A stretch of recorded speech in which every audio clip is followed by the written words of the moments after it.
এই ভবনটি লক্ষ্য করুন, দেখুন এটিও দুটি নির্মাণাধীন বহুতল ভবন, কিন্তু পার্থক্য স্পষ্ট।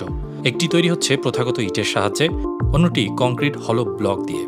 মোহাম্মদ সোহেল আনোয়ার খান কংক্রিটের ভবনটির নির্মাণ কাজ তদারকি করছেন। তিনি ভবন নির্মাণ কোম্পানি বিটিআই এর একজন কর্মকর্তা। ক্লে ব্রিকেরই অল্টারনেটিভ হিসেবে বা পরিবর্তিত রূপ হিসেবে আমরা কংক্রিট হলো ব্লক নিয়ে এসেছি, যেটা পুরোটাই পরিবেশ বান্ধব একটা ব্লক।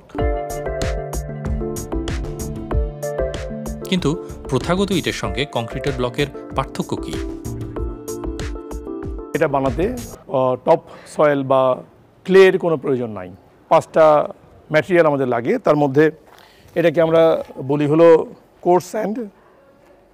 এটা সিলেট অঞ্চলে বেশি পাওয়া যায়, সো এই জন্য এটাকে আমরা সিলেট স্যান্ডও বলে থাকি।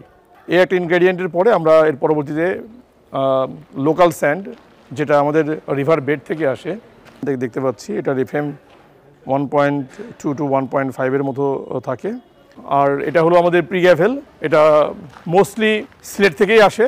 আমরা ওখান থেকে গাবতলীতে আসার পরে সেখান থেকে আমরা নিয়ে আসি। এটার দানাটা মোটা 2 to 5 মিলিমিটার থেকে আপনার বিলো 10 মিলিমিটার বা 10 মিলিমিটার 10.5 মিলিমিটার এই টাইপের হয় এটা দানা।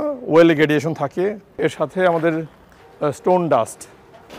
স্টোন ডাস্টটা হলো স্টোনের ক্র্যাশিংয়ের পরে বাই প্রোডাক্ট। এটা সাধারণত মোস্টলি ক্র্যাশটা করা হয় হলো গাবতলী এলাকাতে। এর সাথে আমাদের যোগ হয় হলো সিমেন্টেশিয়াস ম্যাটেরিয়াল বা সিমেন্ট।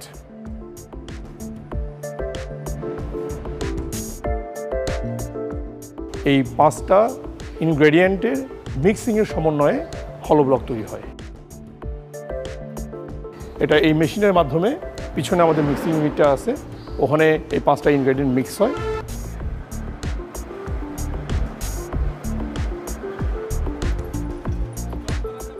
ওর সাথে ওয়াটারটা অ্যাড হয়, হওয়ার পরে তারপরে কনভেয়ার বেল্টের মাধ্যমে এই মেশিনের এন্ডে চলে আসে।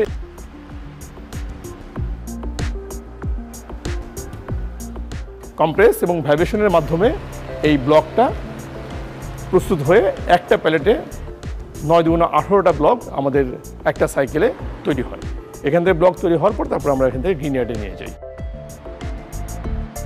একদিন এভাবে ফেলে রাখার পরে সেটিকে নিয়ে যাওয়া হয় কিউরিং ইয়ার্ড নামে আরেকটি স্থানে।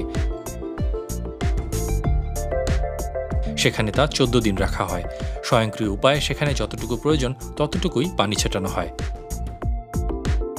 সো এনভায়রনমেন্টের সাথে এটার বাতাস নিচ্ছে, আমি পানি দিচ্ছি, সাথে সাথে এটা কিওর্ড হয়ে প্রপার যে স্ট্রেংথ যেটা হওয়ার কথা, যেটা আমরা ব্রিকে পাই, সেই স্ট্রেংথটা আমরা ব্লকে পেয়ে যাচ্ছি। ব্লকের মূল বৈশিষ্ট্য হলো এর ভেতরটা ফাঁপা থাকে, যার কারণে এটি শব্দ প্রতিরোধী এবং প্রচলিত ইটের চেয়ে বেশি তাপ সহনশীল। ওজনেও হালকা, অর্থাৎ ভবনের ওজন কম হয় এবং অন্যান্য উপকরণ খরচ কমে। প্রতিষ্ঠানটির দাবি ইটের চেয়েও এটি বেশি টেকসই, আছে আরও সুবিধা। ভবিষ্যতে যদি কখনো কোনো অবস্থায় ন্যাচারাল ক্যালামিটি হিসেবে যদি ভূমিকম্প এসেও থাকে, তাহলেও হলো ব্লকের ওয়ালটা এটা মোর সাস্টেইনেবল হবে ইন কম্পেয়ার টু ক্লে। যে সোয়া 2টা ব্রিকের সমান হলো একটা ব্লক, তাহলে আমার এখানে সময়টা সাশ্রয়ী হচ্ছে। যদি আমি এটাকে স্কোয়ার ফিটে নিয়ে আসি, তাহলে ক্লে ব্রিক দিয়ে কাজ করলে আমাদের পার স্কোয়ার ফিটে খরচ পড়ে হলো 142 টাকার মতো।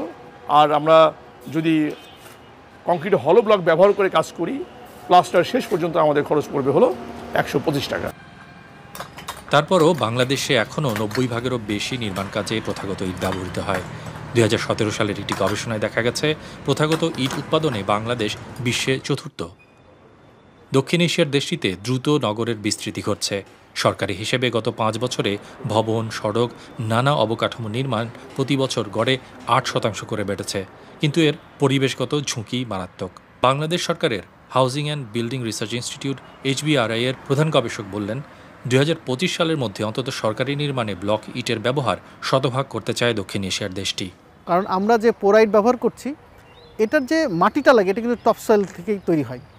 এখন আপনারা জানেন যে আমরা কৃষিপ্রধান দেশ এবং আমাদের প্রায় 18 কোটি মানুষ। তো এত মানুষের খাবার নিশ্চিত করতে গেলে, মানে খাদ্য নিরাপত্তা যেটা বলে, তখন কিন্তু আমাদের টপসয়েল যদি প্রতি বছর 1% হারে যদি হ্রাস পেতে থাকে তাহলে কিন্তু আমরা আসলে আবাদি জমি থাকবে না। সংস্থাটি বলছে, সাধারণ ইট উৎপাদনের কারণে বছরে 42,000 একর কৃষিজমি চাষের অনুপযোগী হয়ে পড়ছে। এছাড়া এই ইট তৈরিতে পোড়ানো হচ্ছে লাখ লাখ টন কয়লা ও কাঠ, যা এই দেশে বায়ু দূষণের একটি অন্যতম কারণ। তাই বিকল্প হিসেবে এই গবেষণা প্রতিষ্ঠানটি নানা ধরনের পরিবেশ বান্ধব ব্লক ইট নিয়ে কাজ করছে।